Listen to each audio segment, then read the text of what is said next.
le Cambodge bitumba. Na aucune révélation est bini. Qu'il y a eu 14 conteneurs ya manduki. Et les généraux ya moté ba traître. Ba basala ki na chaîne ya commandement na kati ya Uvira, bati 14 conteneurs ya manduki. Tant que basala ki repli stratégique. Manduki wana se retrouver na kati ya boko de ba M23. Et j'ai vite compris que Paluku wana akufi. Ojo ya Paluku akufi, Paluku akufi, ojo na yobimi et le binin. Il a contraint le gouverneur de Goma qui est un Tutsi. A contraire, que comment est-ce que dans le gouvernement de M23 na kati ya Goma, nous batoto ya ntini yetu ya Goma, on ne se retrouve pas. Moi, tiraillement entre Paluku, qui est un Andé, un Congolais de très mauvaise qualité, qui repose en désordre. Et les jeunes, il y a Kenya, et pas ya Kenya, et pas ya Ruto. Il y a Yoweri Museveni na Burundi, na Rwanda, Rwandais, 3 pays là. Basangani, n'est pas soudanais, Basangani, ils étaient financés par le leader de leur pays. Kagame, Ruto, Yoweri Museveni et les autres. Ponanini va renverser la présidente ya Tanzanie. Nous ne sommes pas à la place de Yétan Longola. Gouverneur Daniel Bumba. Et Sengeli pe moi tamoro boye. On a dit que le samedi ya lelo na konde biroté. Au moins à 4h 5h du matin. Aucun na kati ya commune moko boye côté Okiti ata na Kalamu. Na bandi ya na Kalamu place nga moko nazali na tête ya jeunesse. Bino IDPS banda besoin pouvoir. Bino IDPS banda besoin pouvoir bosala nini. Botala ndenge bino bo diriger. Et puis tu regardes la personne qui parle comme ça, moi il y a 22 ans, moi il y a 21 ans. Aye de l'autre côté. A quoi les gars boye au moins aye vous comprendre peut-être continuer à l'université où il y a droit à quoi mi goloba à mon peut-être on va le bwana ezamboka. Et une politique yamboka. Enlevons des sentiments, soyons patriotes. Soyons derrière le chef de l'État Fachi Beton Kwantombolo. Dans le temps de guerre, tout peuple uni ensemble. Derrière le vrai patriote, Yamboka na bango so kamba bango. Par le corps ceux qui Ukraine ezaki na bitumba te. Tenez un peu cet exemple ni mususu. Parce que bitumba je sais Yamboka na biso. Nzambe pe ko sala autrement pe Ukraine ezali pe na mboka, ezali pe na bitumba. Dans le peuple ukrainien va se comporter. Tant que dans état de guerre na Russie.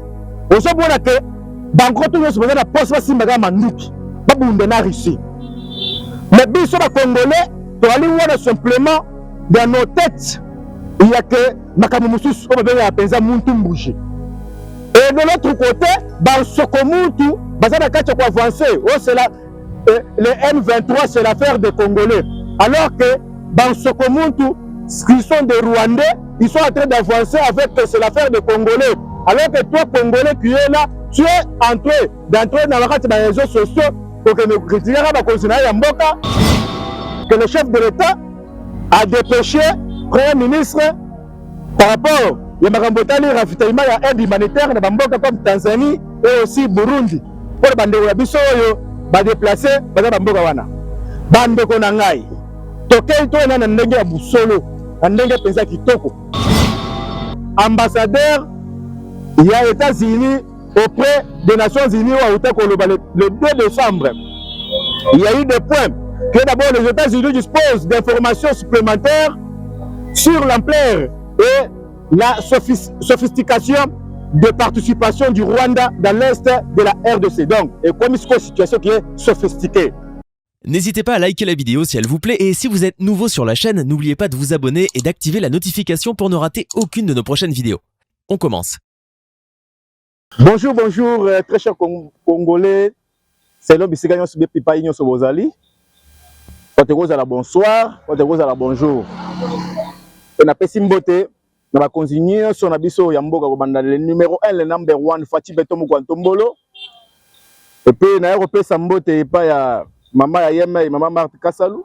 Et puis, pas Maman Denise Balobi qui motema mokonzi mboka Fachi Beton. Bande on a biso congolais bokoto lelo ezo yinda penza makasi. Mais on appelle ça mbote pas DG le DG Pichu Motom et pas na moko mama na ye oza pembeni Rose Mwanza.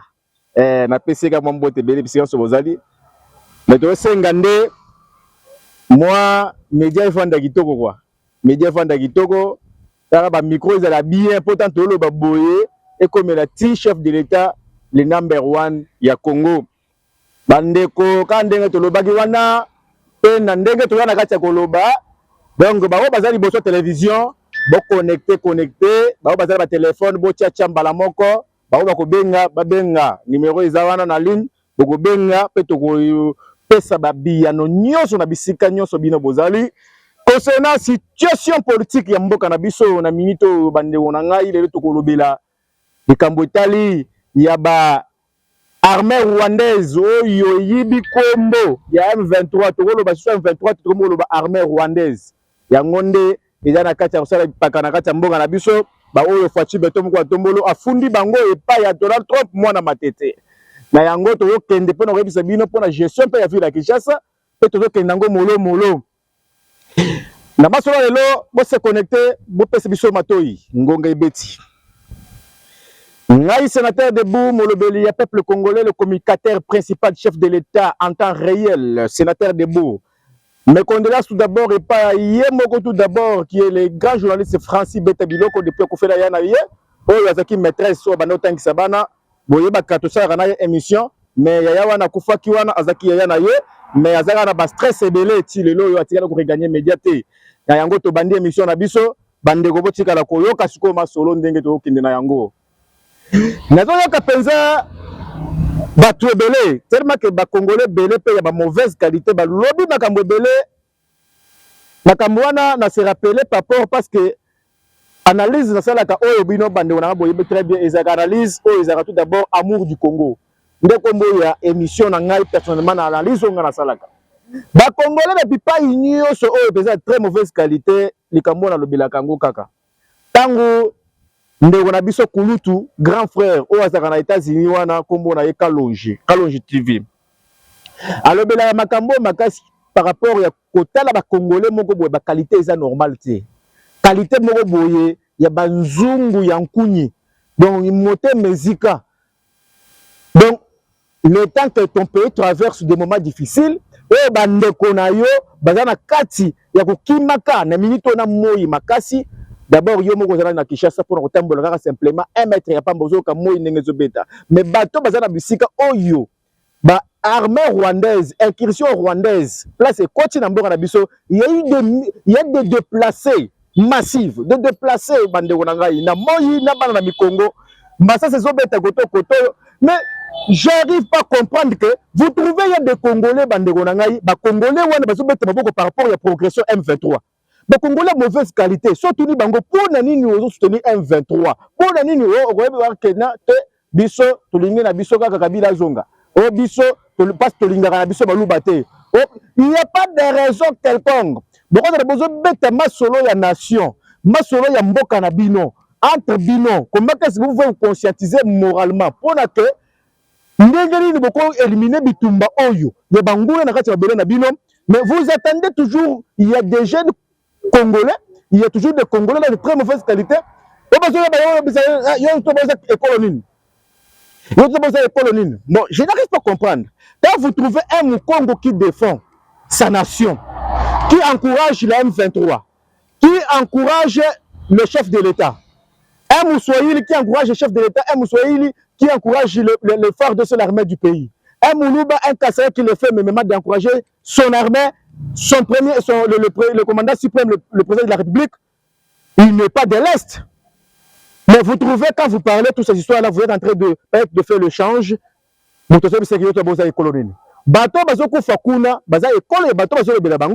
se dit d'abord la vérité. M23, tant que côté na kati ya territoire congolais, azo boma sans toutefois kotuna ekolo. Mouton azaka épargné na kati ya incursion ya M23 tant M23 azo côté na kati ya territoire songolo pakala. Bato bazaka épargné bazaka batu tsi ba Rwandais bango moko. Là je vais vous dire la vérité. un Rwandais tango asimi munduki na kati ya M23 zo contre le territoire congolais a ko épargner vie kaka ya un Rwandais. Mais pona que vu un Congolais comme ça a koboma Congolais. Bande onangai. On doit être batu moko boye to ça la batu simplement te munyama na mutute.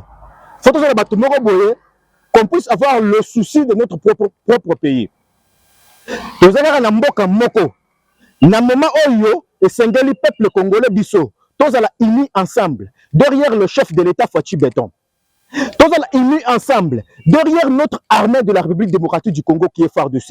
Et tous les services de sécurité biso nyonso ala to soutenir bango. Un Congolais d'un cerveau, un Congolais d'un cœur normal ne peut pas jamais aller derrière l'ennemi de la nation. Bande ronangai. Biso to ba Congolais to zaka na mboka mususte. À part mboka o biso to zanango o. Notre seul souci, notre seule chance est sengeli to bunda to éliminer bitumba nyonso ezana kati ya mboka na biso. Eza le souci musika te.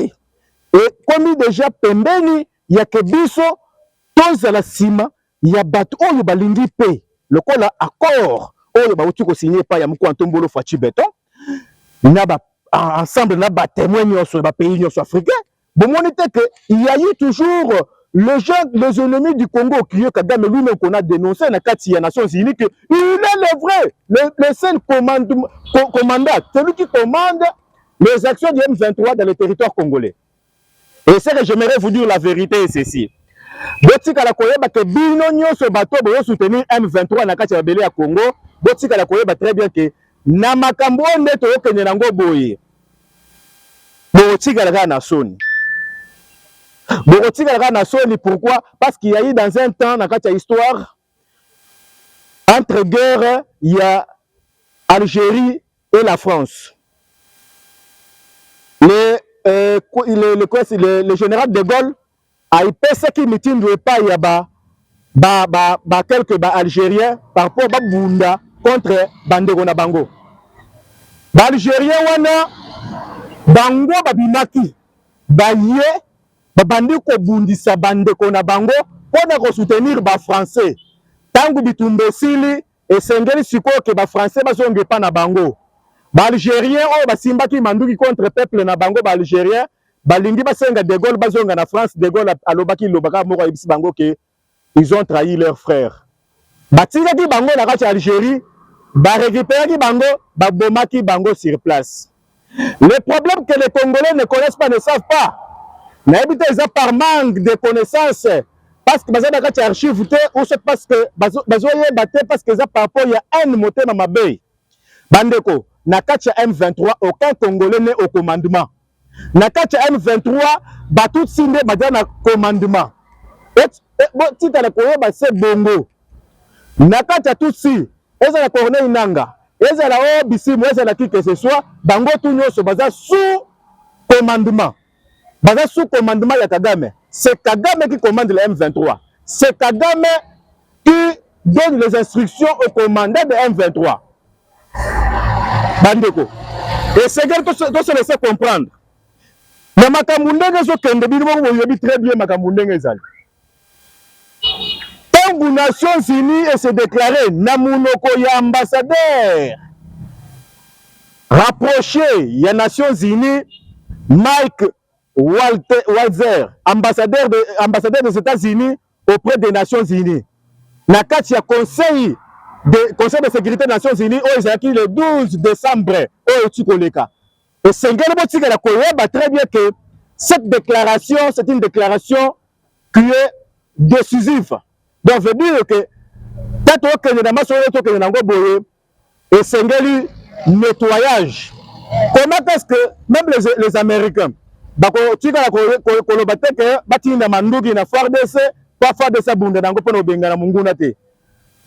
armée criée Nations Unies qui est MONUSCO. Armée MONUSCO ndeko bengana sikoyo ba M23 armée rwandaise sur le territoire congolais. Parce que na gati armée na biso moko ba traître baleke belé brassage et mixage RCD Goma brassage et mixage batunyo so wana banguna ba traître en général. Et c'est que moi j'essaie de comprendre nazoki nanu moi si moi Lumbangu avant na ya sikoyo kokoma sikoyo liboso bandeko na ngai dès le début esengelaki kozwa bato wana nyonso wana na kati ya armée kotinda bango na cantonnement bakaya na cantonnement directement avant que loi mboso oyo ebimaki na kati ya assemblée nationale wana ebima esengelaki tout d'abord ko récupérer tous les généraux de brassage et mixage kotinda bango na cantonnement. À ce moment-là, le rôle de la Hollande, c'est qu'on a cantonnement, cantonnement. C'est l'erreur grave. C'était le conseil qu'on avait donné au chef de l'État de pouvoir récupérer tous les gens de brassage et mixage, les envoyer au front de Bitumba. Alors, ce sont eux qui occasionnent maintenant à avancer, il y a M23. Nayango, et c'est là qu'on va très bien, et c'est que le point retenu, Nakati, il y a conseil de sécurité aux Nations Unies, ambassadeur, il y a États-Unis auprès des Nations Unies le 2 décembre. Il y a eu des points que d'abord les États-Unis disposent d'informations supplémentaires sur l'ampleur et la sophistication de participation du Rwanda dans l'est de la RDC. Donc, et comme une situation qui est sophistiquée. Situation est comme une sophistiquée et le Kagame est moko asimbi volant. Je vous avais parlé l'autre fois que Kagame a lati tenu à Kei Nakati. Il y a armée na ye na kati ya Rwanda azo pesa bango moral et c'est là les États-Unis a des informations de renseignements partout et c'est le bon beloko wana mais quand ça se passe comme ça et c'est geli et pas na bisope to yeba peke makambo ezo kende lolenge nini le chef le ministre de la défense qui est Mwadiamfita muto aliaka Bitumba donc Mwadiamfita na monoko na biso donc na lingala veut dire muto aliaka Bitumba bande ko c'est bon yeba très bien que Mwadiamfita, c'était un excellent, c'était un meilleur ministre de défense. Mais ce qu'il faut, c'est chaque jour, toujours, il faut multiplier les stratégies. Multiplier les stratégies. Ce que vous avez ça n'a pas paquet million chaque jour. Il faut toujours améliorer les stratégies. Il y a eu d'abord, je salue la fondation Tshisekedi qui vient de passer. Mémoire Nabiso Zawana. Nayango, essayez d'abord que les officiers qui étaient formés, Nakati Égypte, il y a qui colonel, il y a qui capitaine, il y a qui lieutenant, sous-lieutenant, donc major, officiers, ce sont des fois que le ministre de la Défense peut envoyer directement à Nakati à front. À chaque fois que ville moko est tombée, bazo kanga kaka ba officier ba chibangoto mais bazo kanga ba officier ba ocha bango na kati ya ndolo bocha bango na kati ya boloko bazo vendre na bango anatanda ke batu na bango bazo poussa et pas na bango les affaires tango bazo kanga bango batu na bango bazo poussa na bango pas bazo ka fête bazo ba keto bako bibisa biso kaka mais serment et sengeli ndelo lo baki fois passé accélérer sur le terrain, sur la nomination, dans la chaîne de commandement. Dans la chaîne de commandement, c'est nous qui accélérer déjà Balamoko. On nommait, changer les autres là. Bah ouais, brassage et mixage n'a pas facilité. Ils étaient plus de 6000 nagata armés nabiso. Ouais, bah quand mignon sauté. Bandeko. Je ne vais pas souvent parce que ça n'a pas si ma casse. J'ai toujours parlé de la génération. Il y a un Rwandais qui vient de passer, nous a dirigé pendant 18 ans. Bana o babotami, bazana ba 22 ans, 21 ans, 23 ans, je peux dire 25 ans. Bakwa ligana na muto mandevu. Ils ne savent rien de l'archive du pays. Quand il s'agit d'un 23 avancé, Bino IDPS banda besoin pouvoir. Bino IDPS banda besoin pouvoir. Mais quand il s'agit de parler de la nation, on doit mettre à côté le parti politique. Parce que le parti politique a même statut avec les églises. Statut à Asbel. Nation, une nation est un statut à Asbel. Quand on parle d'une nation, c'est une nation congolaise. De tous les Congolais en général. Quand on parle de la nation, et c'est un sentiment, il y a un parti politique. Parce que dans la nation, il y a des politique, il y a des politique, il y a des simplement analyse, il y a des standards, il y a des au milieu. Nécessairement, Sengeli Bandeko Nabiso, tout le monde a un sentiment, oh, les que non, bino IDPS banda besoin pouvoir bino IDPS banda besoin pouvoir bosala nini botala ndenge bino bo diriger et puis tu regardes la personne qui parle comme ça moi na ya 22 ans moi na ya 21 ans ayebe le côté akoli kaka boye au moins aye ko comprendre peut-être continuer à l'université où il y a droit à komi koloba amoni peut-être azoloba wana eza mboka eza une politique ya mboka. Enlevons des sentiments, soyons patriotes. Soyons derrière le chef de l'État Fatou Beto Mukonto Mbolo. Dans le temps de guerre, tout peuple uni ensemble, derrière le vrai patriote, Yambora na bango so kamba bango.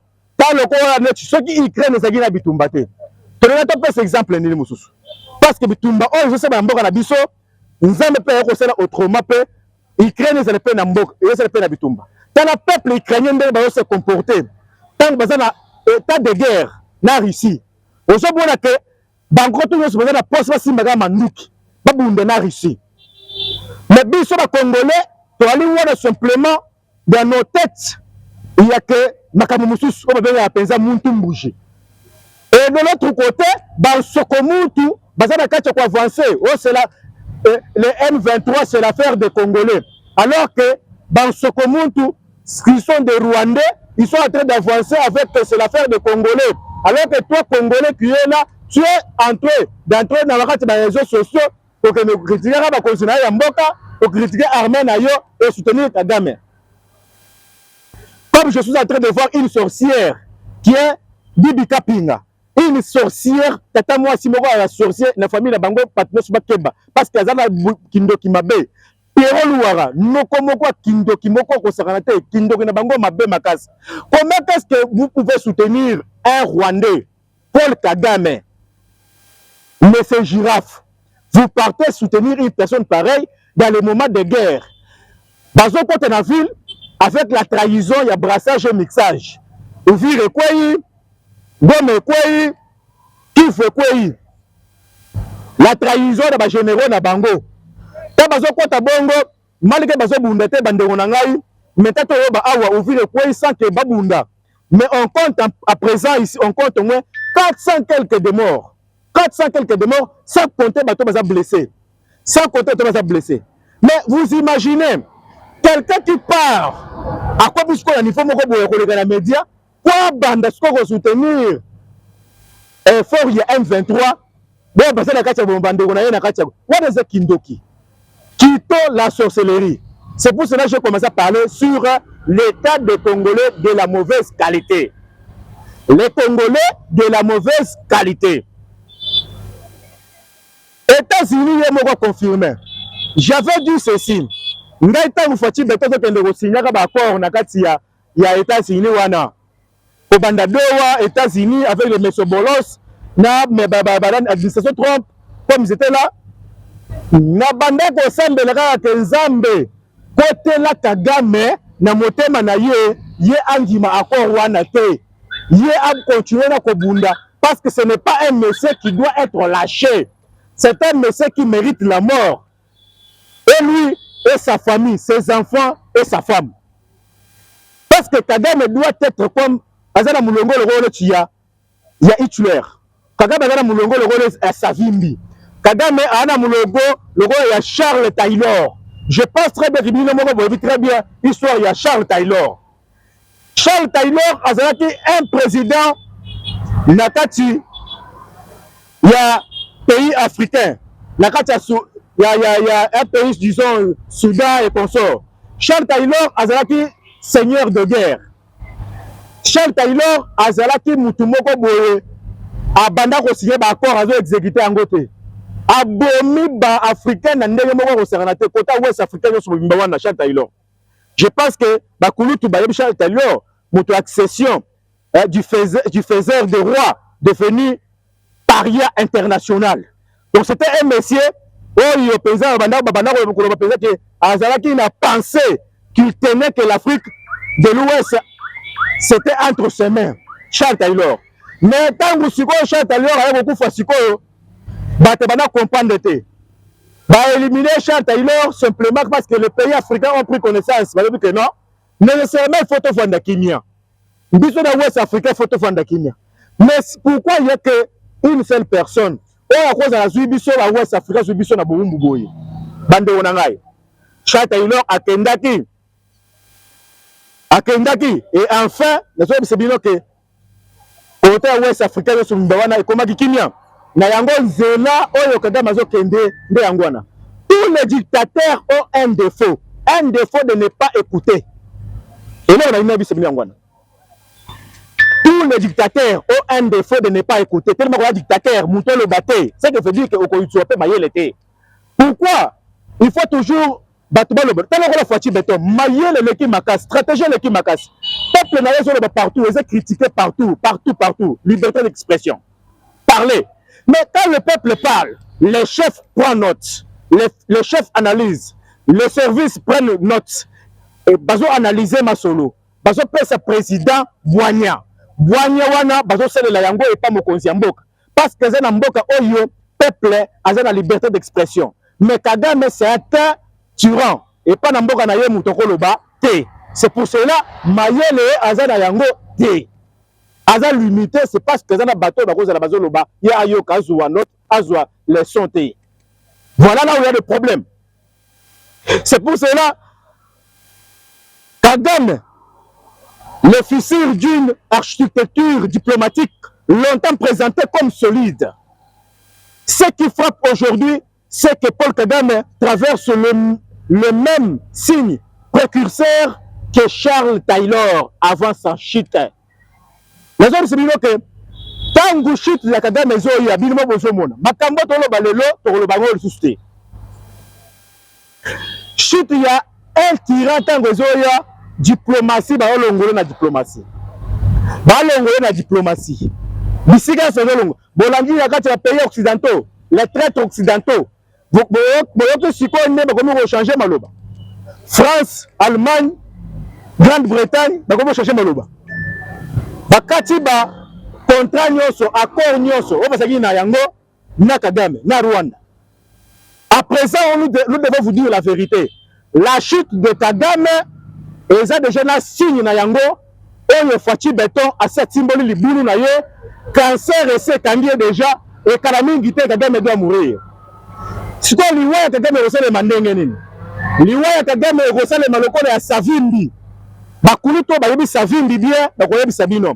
Savimbi na kati Angola. Savimbi abanda ko bunda na kati Angola na mboka na epende nulle part. Ngai na kokende na epa américain ba soutenir Savimbi wana na kokende ko funda Savimbi.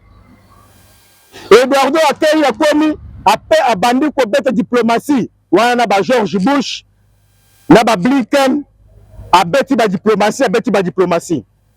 Kaka ba même américain ba wana ko soutenir Savimbi ba balukeli Savimbi. Et Savimbi a été tué par les mêmes personnes qui lui soutenaient, les Américains eux-mêmes. Bino moko boyebi, Kagame zaki intouchable. Kagame personne dans le monde banda ko interpeller Kagame te. Bino moko boyebi ta Fatia continue na pouvoir. Fatia tele atali bien boya comprendre que non, ceux qui na kaye pas baris Congo oyo ko kabwana. Ceux qui na kaye pas ba chinois, Congo oyo ko kabwana. Erdogan président de la Turquie. Abanda ko benda Fachi beton na mayele mabe lelo yo comme soutenir Rwanda apesi technologie ya basala minduki na kati ya Rwanda Erdogan mutu mabe soki Fachi na ndaye ero Congo na biso ekabwana Fachi zui mayele lokola Sphinx apesa mayele ayebisa ke mboka na biso po ezwa kimia et sengeli que la Belgique puisse s'arranger derrière les États-Unis. Les États-Unis soient devant pour na ke mboka na biso ezala parmi les pays classés dans le monde sous la haute sécurité des États-Unis. La yango, bino mo comprendre que le loyo ba américain, seul ba américain, na ba Israël ba simba Kagame, le loyo ba komi ko lâcher Kagame sur le plan diplomatique. Bino mo besoin comprendre. Lâcher quelqu'un sur le plan diplomatique, ça veut dire que nyoka basi bakati mutu, mukile tikali ezo tambola pamba. Donc la force n'est plus dans les mains de Kagame. La force est de traverser la frontière, la force est de l'autre côté. Ce qui se passe actuellement avec Kagame, c'est que Basi Babundi, Basi Babeti yo Tikali, Ozoya Kebe, n'a bitumé aussi la terre. Bitumé aussi la terre, ce qui veut dire que là maintenant tu cherches la mort. La mort de Kagame, c'est comme la chute de Savimbi. Là, je vais te parler. Jonas Savimbi a été éliminé et tué après la diplomatie de notre Kulutu qui est Oyo a renversé qui nani Savimbi. Lelo yo toko kendelaka Angola après chute ya Savimbi. Angola lelo ça dégenine. Besoin mon Angola un pays développé, un pays qui part au-delà de l'émergence. Lelo yo Congo na biso yango to na kati ya kozelepo ekende pe bongo. Après cette guerre, nous allons se réjouir. Après cette guerre, ça sera le triomphe de tous les Congolais en général. Après cette guerre, Mukongo, Muluba, Muswahili, Bisotu Nyoso, Mungala, Tozana Sika Moko, Tokolia Sika Moko, Toche Masangana Ver, Tozo Melana Mesa, Ndenge Zala Gitan Yakala.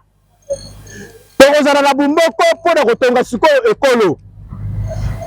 Ceux qui besoin comprendre le Sika Nini, le chef de l'État faut-il mettre en place Azali, Ezali Yako, Ayabi Sabino clair. Baye Bichonio sur la carte Congo, Bakongo se baye très bien que Tobanda Koyoka soupçonne Moko Boye, Bazoye Sabiso que la troisième guerre mondiale va commencer avec la RDC. Qui ne connaît pas cette histoire?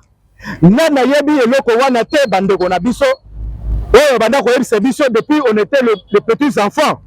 On a 1900 quelques. Bazoye Sabiso que la troisième guerre mondiale va commencer avec la RDC. Mais c'est le moment ici.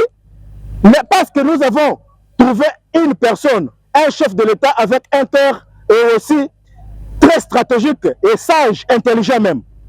Parce que ce cas Mboka Oyokaka na Mbutumbutu ya Bruk Bruk et Royo, la guerre pouvait commencer ici. La Katia Congo et Bandi et aussi ça pouvait prendre. Parce que quand on a guerre régionale, guerre région Bangana, la région, après région, guerre en Afrique Mobimba, après Afrique Mobimba, et Simbani na ba Chine, et Simbani na ba Turquie, et Simbani na ba Russie, là ça pouvait être la troisième guerre mondiale. Heureusement que nous avons un chef qui a été nourri de cette sagesse politique par son propre père, qui est Etienne Tshisekedi Wamulumba. Bande ko na biso na Congolais tande na bi wana bokoto makambo bandi siko. Na lobi po likambo tele bitumba. Na yoki révélation bini que il y a eu 14 conteneurs ya manduki. Et ba généraux ya motema ba traître. Ba ba salaki na chaîne ya commandement na kati ya Uvira bati 14 conteneurs ya manduki. Donc ba salaki repli stratégique. Manduki wana se retrouvé dans la Boko, il y a M23. Et j'ai vite compris que Balongoli, chef de commandement, Nyo sur la Ouvira. Et puis il y a eu que l'armée tanzanienne et l'armée zambienne n'a qu'à Ouvira. Je trouve que c'est une bonne stratégie par rapport à Nandengi à que l'armée rwandaise provoquer l'armée congolaise, c'est Ouazalendo pour na kebata pour la gama sur raison que Bango peut pas violer accord. Je trouve que c'est une bonne raison. Bolongoli Bango. Il faut maintenant que nos alliés qui sont là puissent maintenant assumer le rôle de Bawazalendo, assumer le rôle Yaba FARDC armée Nabiso. Parce que d'abord, et Nabiso passe dans Motema. 413 morts. Bakongolais bakoufé. On se prépare peut-être pour la fête, il y a festival de l'année, il y a fin de l'année. Mais il y a un faut. Mais nous devons comprendre niveau qui te maîtrise. Et j'ai appris encore que le chef de l'État a dépêché le Premier ministre par rapport à Magambotani, ravitaillement et aide humanitaire dans Bamboka comme Tanzanie et aussi Burundi. Pour les bandés Wabiso, déplacer Bamboka wana. Bandeko Nangai. Tokei to na ndenge ya busolo na ndenge penza kitoko paluku ye wana akufi ojo ya paluku ekufi paluku ya akufi ojo na yo bimi elobini il a contre le gouverneur de Goma qui est un Tutsi a contraire que comment est-ce que dans le gouvernement de M23 na kati ya Goma nous batoto ya ntini yetu ya Goma on ne se retrouve pas. moi tiraillement entre Paluku, qui est un Andé, un Congolais de très mauvaise qualité, qui repose en désordre. Après échange, Paluku part chez lui et il reçoit 7 balles. Il reçoit 7 balles. Yango toyebi sebino ke bino bananga, vous n'êtes que bangulu ya pamba. Boza billet ya Kagame na Kabila. C'est pour cela que je donne encore raison et pas Fati Beto Mouko Antombolo que le patin, tous ces Congolais-là qui se trouvent dans le M23 sont des patins de Kagame.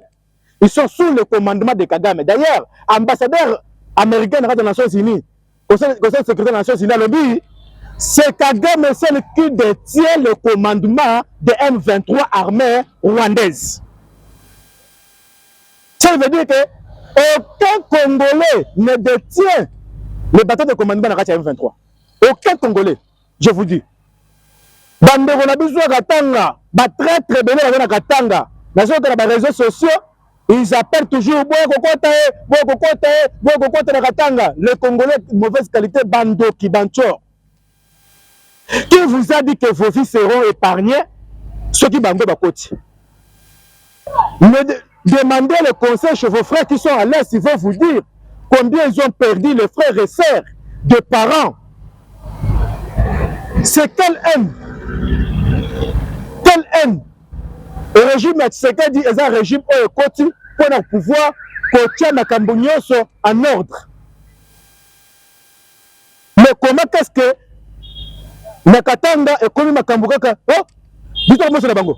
Est-ce qu'on vous a dit que le chef de l'État a laissé le pays? Les FARDC ont laissé le pays? Non. FARDC Tikimbo raté. Tu as allé pour protéger Mboka Nabiso et aussi pour la mesure offensive. Pour défendre Mboka Nabiso. Pour défendre Yango Kaka. Parce que tu as continué comme Mukela. Bandeko, Tozo Bolingo ya Congo. Tozo Bolingo ya Congo. Congo na biso ezamboka. Ouais, tu faut toza nango très jaloux. Lokola ba angolais. Ba angolais parce que kanda makasi na mboka na bango. Oh, les gens de mboka na biso ezali lokola ci dernière leçon. Avant to kota na Canaan, na terre promise. To bandasiko Congo bandasiko ko prospérer que na émergence. Po to yeba ke tozo Congo na biso na valeur.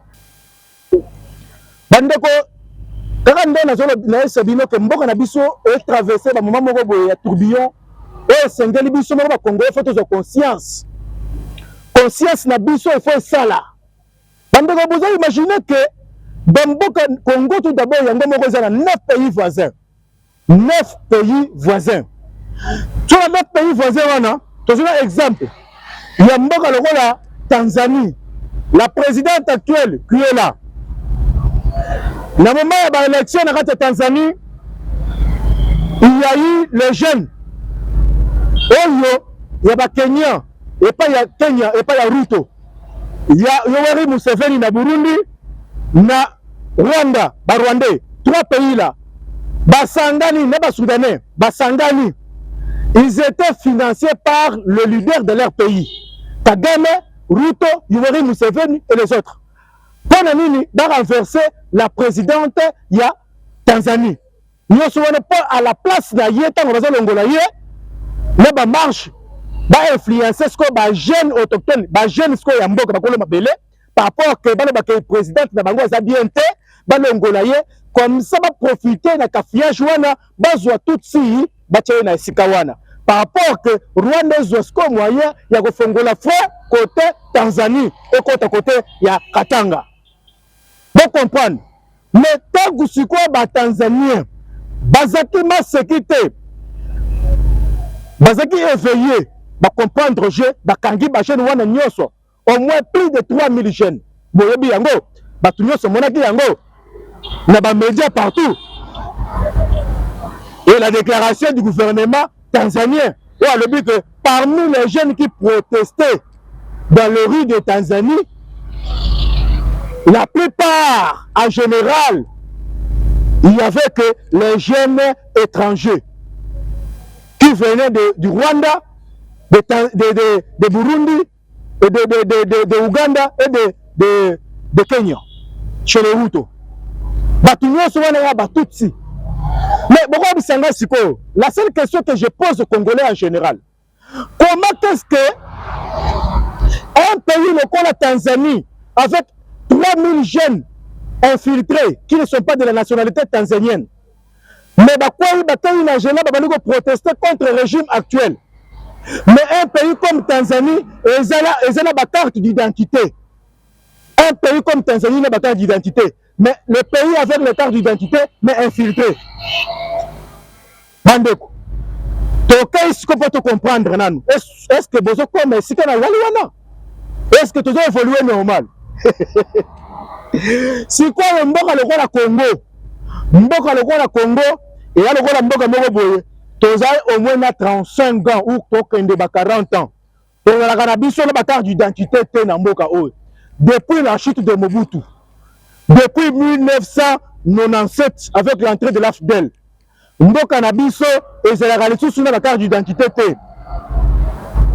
Si quoi na mboka oyo tu as la carte d'identité te, je soutiens les propos du chef de l'État oyo alobaki apesaki meeting de pas ministre au papa à identification alobaki et senteli accélération de grande avenir, il y a identification de tous les peuples congolais en général. Mboka na biso soki parlement na biso infiltré, séné na biso ezaki infiltré, armée na biso infiltré, siko po na biso peuple kaka pamba oyo tokoza infiltré ndengeni yo komona teo Kabund muyibi ya minéré, Kabund muto aluka bakare minier, ale bago marche na yo kozala lobby les 15. Kabund oyo. Un monsieur qui était créseur, il est venu s'emparer des carrés miniers na kati ya régime Tshisekedi. Muto toyebi très bien quand on banata mo ville à Kinshasa na bambeli a tobola mitu ya batu ça kaza na soda te. Et le monsieur a fait appel que marche à lobby. Et vous vous retrouvez que Kabund Simanaye a des jeunes, accompagner quelques jeunes là, de mauvaise qualité.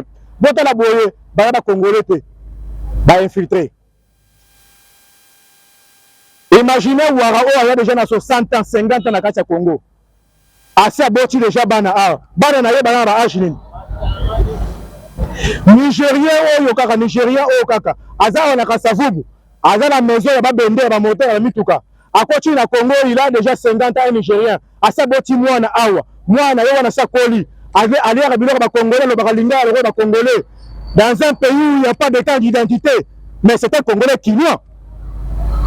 Et pas na bango pe Abachancho, un ancien président qui a signé les accords nuisifs avec le Raimo Tshibandele Kabila le Kagame. Cette jeunesse là sera manipulée pour les intérêts ya bato bamboka na bango. Qu'on se dise clair, le Congo est en danger. Le seul sauveur du Congo, ce n'est que le chef de l'État Fatou Beton. Si seulement si, ce cas de la terre, tu as trouvé Kamakamunamboga Oyo, Mabé. Parce que, il y a eu des Chinois qui ont tué les Congolais. Chinois, Azumbele, a tué les Congolais, Congolais a Koufi. Parce que les Congolais a réclamé salaire en allée. Makamongo le dit Namboga Oyo, Indien Azobeta, Congolais, Bata. Ça que Congolais a le bas. Aujourd'hui, vous croyez quoi? Quand on parle des États-Unis qui soutiennent Kagame, ce n'est pas les États-Unis de Donald Trump. Quand on parle des États-Unis qui soutiennent Kagame, c'est les États-Unis de Barack Obama, un Kenyan qui bateau il y a extrême droite. Bateau il y a extrême droite, mais ça n'a pas bango pour soutenir le régime, il y a la violence, il y a la voleur, il y a la tourbillon pour créer un boulot dans le monde. Ce que je vois Kenya wana Kenya wana c'est Kenya moko ya mabe parce que les Tutsi sont une race de très mauvaise qualité. Excusez-moi par rapport au Lobayango biso batou. Aujourd'hui bitumba so bana est wana eza bitumba ya pamba te. Si Kagame veut qu'il y ait eu la guerre dans la région de l'Afrique, Kagame veut simplement occasionner une guerre contre les Tutsis et les Bantous. Alors que les Bantous sont les propriétaires de l'Afrique et non pas les Tutsis comme des Kagame, mais aussi des voleurs de minerais de notre propre pays. Alors nous peuple congolais, nous soutenons le chef de l'État Fatou Beton par rapport que tout Namboka Nabiso et Kende na droiture. Nous demandons à chaque jeunesse quinoise, congolais, de pouvoir soutenir le chef de l'État Fachi Béton. Le 19, on aura une marche de l'Union sacrée pour pouvoir soutenir le chef de l'État avec notre armée. En attendant l'attaque, l'offensive des États-Unis d'Amérique. Les États-Unis d'Amérique ont une loi chez lui, ils ont le baquet, à quoi jamais kotinda, basoda, nakati amboka ya bapaya kwenye bundate. Mais nous demandons aux États-Unis, à Donald Trump, de pouvoir nous armer. Armer, bachika tanabiso, armer, bawazalendo nabiso, enfin que te foutre bango, libanda ba, nguna wana ba Rwanda wana. Nous en avons marre. Bandeko bakufi nakati ya Est wana, basa ba Congolais le la biso avec le même droit comme nous. Nous demandons au chef de l'État l'accélération des nominations dans la chaîne de commandement Nyoso. Na bandeko na biso ba officier utaki Égypte wana, ba major, ba colonel, ba officier sika ba utaki kuna. Na ba wa ba uti et faux. Baya ba kota, même si aujourd'hui on me prend aussi que kende kota kuna pa ubunda pa na robunda. Parce que je suis un pétrolier logisticien na rosunga armée na ngai. Je veux aussi aller. Nous devons maintenant prendre les choses à main. Pour nous mboka o de toya nango, à part mboka toya mboka mususu. Bande rotoga siko na makambo etali ville à Kinshasa. D'abord, je soutiens mon mboka qui est Daniel Bumba, qui est le gouverneur de la ville, parce qu'il est d'abord de même idéologie que moi, de soins de limiter Tchénseri ya Mulumba.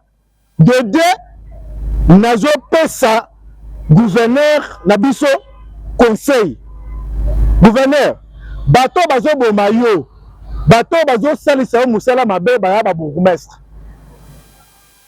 Tous les bourgmestres de Kinshasa, à l'exception ya Mutute, ata bourgmestre mon côté, bango tout nyoso wasala musala te. Na côté la bourgmestre ata moko te. Bourgmestre nyoso et les actuels asala musala kitote. Ce qui chef de l'État Fachi Béton la salubrité de la ville à Kinshasa, ce qui veut dire que les autorités municipaux ne travaillent pas bien. Toutes les autorités municipaux ne travaillent pas bien. Babourgmestre ne soit travail qui côté. Et aussi, c'est l'erreur, c'est que Esengeli, conseiller municipal n'a biso nyoso, parce que bas fonctionnement, va travailler. Le conseiller municipal va travailler, yango wana izo créer pe ba faillite. Gouverneur Daniel Bumba. Et sengeli pe mwata moko boye. Olobi que lelo samedi ya lelo na konde bureau te. Omoni ka 4h 5h du matin. Okeyi na kati ya commune moko boye koti okiti ata na Kalamu. Na bandi ya na Kalamu place onga moko nazali na tête ya jeunesse. Okiti ka na Kalamu na équipe na yo ya assainissement ya hôtel de ville. 4h 5h yo c'est déjà wana. Bourgmestre dans un pondier on va dire bourgmestre gouverneur a déjà awa. Gouverneur bourgmestre sont dans un pyjama. Salutaire na ville à Kinshasa. Ça demande une certaine stratégie. Colonel Mini, la brigade d'assainissement et sonorisation, nazo mona bandaki kitoko mais présentement on va lâcher. Sonorisation c'est bêta. Kinshasa musique na musique. 3h musique, 2h musique. Et ça partout. Brigade, tout le monde a le sous et fait na yango le sous. Brigade bisika nyoso brigade de Kota et panza batu et cha ordre na minute ordre na mona ke bandaki côté ya Poma Tete. Place wana route Wenze, na rai Wenze. Batu bache na kati ya rai babandi bazoteka. Très tango zoya batu balongoli biloko bache mpanzi très eleki basokisi biloko lususu na kati ya rai. Bandeko. Si c'est comme ça, si c'est comme ça, moi je demande au chef de l'État que na Kinshasa yeseye bakabola Kinshasa ande. Basa de gouverneur ko banda ma njiri tiko kitachangu kuna gouverneur mususu ko matati ko to gouverneur mususu et puis ba commune nyoso bate. To senga nde ba bourgmestre bosala musala. Na Wileri, rompo Wileri. Je comprends Mulumba abongisi rompo Wileri. Ça demande que quand le bourgmestre ça nini asal entretien. Bourgmestre ça entretien ça la rompo Wileri wana. Mbongo zate. Mais 500 francs par moto bozo ngo chaque jour. Ba ba parking nyonso ba réunion se mituka bozo ba mbongo o ba marai na yebi na langage bato na biso ya nini oyo ya ba sala ba bele na mituka wana 1000 francs 1500 na ba réunion so mbo ekota. Un député provincial a lobby 500 000 motos par jour, 500 000 motos, et Kinshasa et Zaïna Yango, 500 000 motos. Moto moko pèse à 500 francs par jour. Donc, Kinshasa ont au moins 250 millions de francs congolais par jour. L'État tout le baboye, sans compter la usine, il y a bouteilles en plastique. Bapesa na bataxi na bango, bapesa na mbongo na bango ya assainissement. Mbongo nyonso wana ekendaka wapi? Excellence Daniel Bumba, notre autorité de la ville province de Kinshasa, to yosenga yo lisu makasi et pas ba bourgmestre. Bourgmestre yosala musala te suspendre ye. Bourgmestre yosala musala te suspendre ye. Et aussi na beta cette makasi. Le bourgmestre qui ne travaille pas, il faut la suspension. Il faut la suspension. Makambo na resonde yango na émission prochaine. Na yango na minute bandeko na ngai émission na biso comme aussi là déjà. Sénateur debout la bouche du chef de l'État Fatou Beto Mukwantombolo alobi sebongo ke mukolo lelo ezali mukolo ko présenter ke pe ko beta analyse en général ko kolisa bongo ya bana mboka lobby o balobaki le 15 au marche wana marche ezali sous-souté marche wana ata moko akende te eza marche ya ba étranger batoyo bazoluka ba minéré oyo chef de l'État botoli pona ko pesa na kati ya bana mboka ezala intérêt général na yango to soki se émission na biso lelo bana mboka nyonso botala ozage le chef de l'État toujours au sommet biso balobeli biso communicateur ya Mukwantombolo to kotika binote éveil patriotique toujours et toujours je vous dis et au revoir.